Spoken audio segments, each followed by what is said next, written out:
जो कहानी मैं बताने जा रहा हूं that is the story of a real student. उसने 11th-12th में कोचिंग ली। ध्यान सुनिएगा प्लीज, क्योंकि उस बच्ची को मैंने 2 साल तक देखा। मेरी बात ध्यान सुनना। 11th और 12th में वो दोनों साल पूरे साल ऑफलाइन में आई, और जिसको बोलते हैं ना हार्ड वर्किंग, हाँ रेगुलर स्टूडेंट थी हमेशा। कभी मैंने ऐसा नहीं सुना कि वो एब्सेंट है, कभी ऐसा नहीं देखा कि वो डाउट रूम में डाउट पूछने नहीं आई, आती रही। बट दिक्कत क्या हो रही थी, वो चीजों को रटने की कोशिश कर रही थी 11th और 12th में। अच्छा ऐसा एक सवाल करवा दिया, अच्छा ऐसा मैं कर सकती हूं। उसके अलावा जैसे ही सर आपने वैल्यू n की 5 की जगह 6 की, अब मैं फंस गई।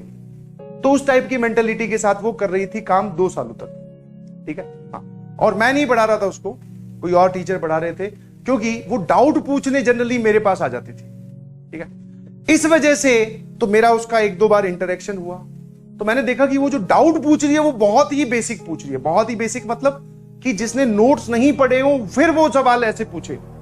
तो मैंने उन 2 सालों में भी उसको यही बोला कि बेटा नोट्स पढ़ाई करो, नोट्स को बार बार रिवाइज करो, नोट्स पे ध्यान दो, आप सवालों की तरफ मत भागें। पहले आपको अपने कॉन्सेप्ट क्लियर करने होंगे, आपको पता होना चाहिए कि ये वाली चीज यहां लगती है और ये वाली चीज यहां नहीं लगती है विद लॉजिक, तभी आप आगे सवालों पे जा सकते हो।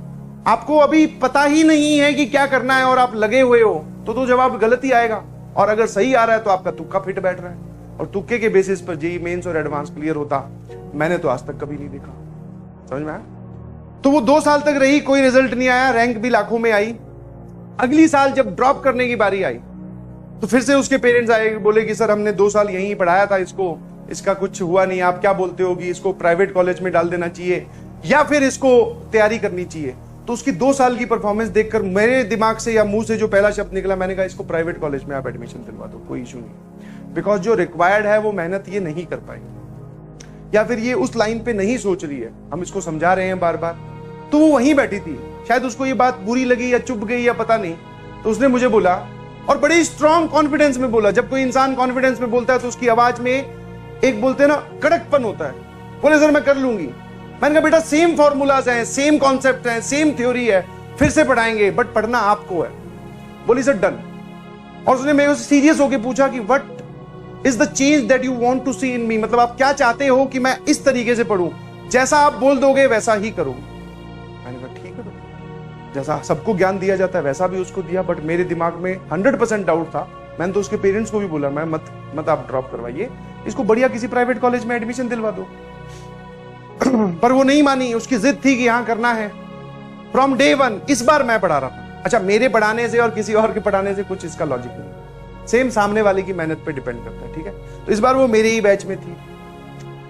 तो अब मुझे पता था कि ये डाउट जब पूछेगी तो मैं इसको तुरंत नोट्स पे ले जा सकता हूं। इसने ऐसे पूछा कि सर ये वाला सवाल नहीं सॉल्व हुआ, तो मैं तुरंत बोलूंगा कि तेरे से वो वाला सवाल सॉल्व हुआ था क्लास में, समझ में आया था? बोले हाँ सर, तो ये वही तो सवाल है, बस डाटा ही तो चेंज किया।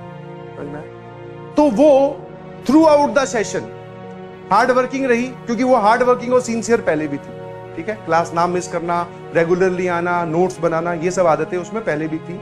अब सिर्फ उसने एक छोटा सा चेंज किया, दैट इज कि अपनी नोट में लिखी हुई बातों को सीरियसली समझकर फिर सवालों पे जाना, दिमाग बंद करके सवालों पे जाना नहीं। अच्छा हाँ सर पढ़ लिया चलो सवाल करते हैं, नहीं जी, इससे तो आप डिमोटिवेट हो।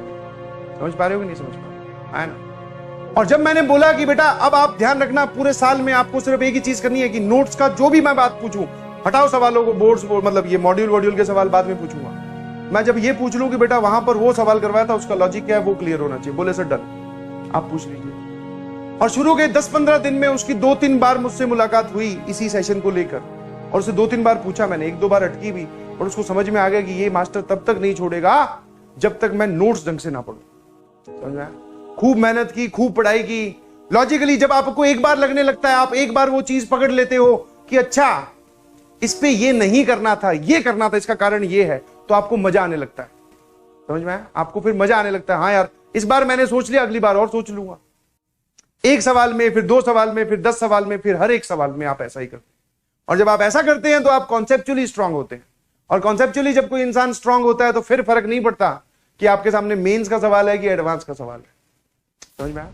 और फाइनली बहुत तगड़ा फोड़ा, और आई वॉज एक्सपेक्ट, मतलब क्या बोलते हैं उसको, सरप्राइज। मैं कह रहे यार गजब, I was very much confident भी था कि इस बार ये फोड़ देगी, और जबरदस्त फोड़ा। करीबन करीबन शायद 3000 के अंदर रैंक आई थी जेई मेंस में। अभी एमएनआईटी में पढ़ रही है इलेक्ट्रॉनिक्स ब्रांच के साथ, Malaviya Nagar national institute of technology Jaipur.